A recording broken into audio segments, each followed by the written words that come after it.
¿Qué tal mi gente del YouTube? Aquí vamos a empezar a abrir una caja que la acaba de comprar. Es de una cortadora o sierra, ¿cómo se llama? ¿Verdad? Pero pues aquí la ven, va. Ya mucha gente la conoce. La vamos a abrir. Me equivoqué, la abrí por abajo, pero la vamos a abrir por arriba. Vamos de comprar más o menos, no más o menos, cuesta exactamente 110 con todo el tax. Y así es como se ve. Pues lo que viene, esta caja vacía, tiene otro para que se proteja de los golpes. Aquí no hay nada. Y como todas las cosas viene su manual, ¿verdad? Y así es como se ve la caja, ¿verdad?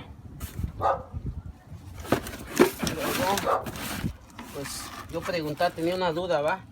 Dije que si venía el disco, y el de la tienda lo abrió y me cercioró que si tenía el disco.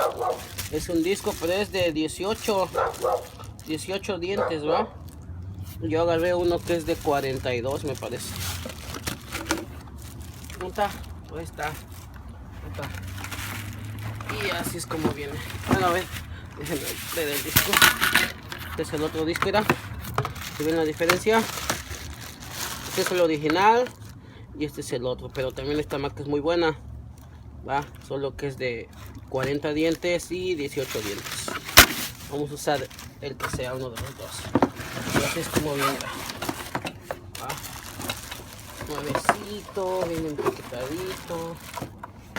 Y bueno, básicamente aquí no hay nada. Ya echamos la basura. Viene en su bolsita, como todas las cosas, ¿va? Está compacto. Este más que nada es para fremear y todo eso, ¿va? Está muy compacto, no pesa. ¿Se ven? Está suave, ¿va? Lo puedes usar así o como quieras, así, pero es muy compacto, no pesa, ¿va? Y pues es todo lo que viene. Y ahorita le vamos a poner la sierra y ahorita nos vemos.